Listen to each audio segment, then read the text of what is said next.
Let's get some price picks in today, guys. Last night's picks went 3-3. Not very good, but the correlation was extremely strong. You can see here on the Russell Westbrook, under assist, hit with Paul George's, under points, and Sabonis did hit with Herter, but in the wrong direction. I mean, every time I take Sabonis, man, whether I'm taking his overs or unders, it always misses.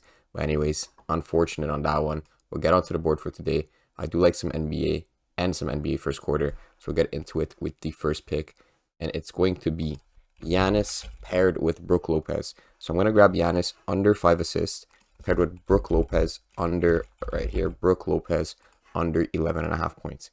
I don't absolutely love this play, but it is pretty good. In the past 5, they did hit this prop together, so you could see the green is with the green, the red is with the red, meaning that when they both went under, they both went under. When they both went over, they both went over. Now, it didn't hit in this fourth game here. It pushed, but that was the game that Giannis got ejected on that soft ass foul. So this would have definitely hit because that was third quarter with like 9 minutes left. So he would have got one more assist clearly. So I do like this pairing, but I was checking like previous games and it wasn't as strong. Like past 5, it was strong, but I was looking at maybe some earlier games. You could see this one, it that hit together. So Giannis got under 5 assists. Brook Lopez did get that under 11.5.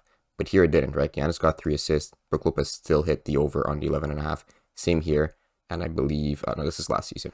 So it's not too strong at the beginning of the season. Recently it has been. So I'm going to go with it. It's not my favorite like the OG and the Siakam pairing, but we're going to go with that for the first 2 picks. Now the reason we're taking Brook Lopez in the first place is because his under 11.5 points is juiced to minus 125. So when I see that, I like to pair it up with another Bucks player to get some nice correlation. Next one you're going to see here is Jakob on the under 9.5 rebounds. Just because of a good value pick. I mean, this game is also blowout potential. I was checking the spreads here. -8 for the Boston Celtics. So, of course, starters will get less minutes if that does end up happening, where they're up like 15, 20 points by the third quarter. So, under 9.5, I do like that. Next one is also going to be Bankero. Different reasoning, just good value. I mean, there's not really any blowout potential. The spread is at -3.5. But if there is, you know, these games are the same, right? Milwaukee versus Orlando. If there is a blowout, then all these guys will be benched. So, Lopez, Giannis, and Bankero. So that's always good. Imagine fourth quarter where all these guys are sitting out. The unders are all going to cash together. So I do like that. In the sense that if there is a blowout, the slip will very likely cash all together. So that's going to be the first 4 picks. Now I'll take one more from the NBA and then move on to NBA first quarter. We're going to go with Steph Curry under 37.5 PRA. Juice to 55% likeness to hit. The other ones are better. As you can see, the Siakam one's really good at 56.71%. You could see also his under points is good, but the under rebounds is better. So why take the under points, right? So we're going to go with this. Lock in Steph Curry for the 5th pick. So we're going to move over to NBA 1Q. And there's 2 picks I like here. Now the first pick I like is Scotty Barnes over 4 first quarter points. Second one is Bam over 6 first quarter points. I was checking some game logs and just seeing how frequent these shoot.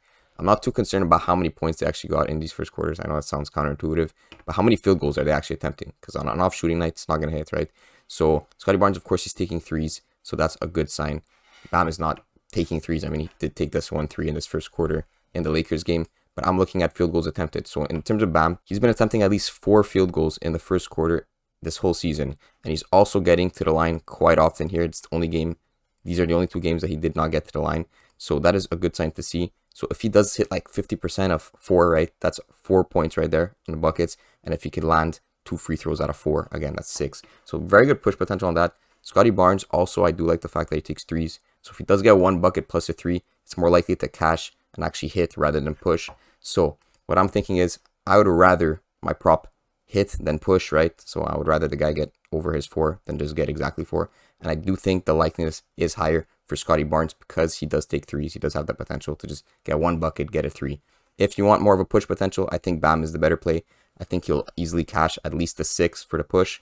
But if you really want to get that, 7-8 points, maybe more unlikely, right? So Scotty Barnes is the prop I'm going to go with because I do already have this push line on Giannis. And I don't like having too many push potentials in my 6 flexes. So I'm going to lock this one in for today.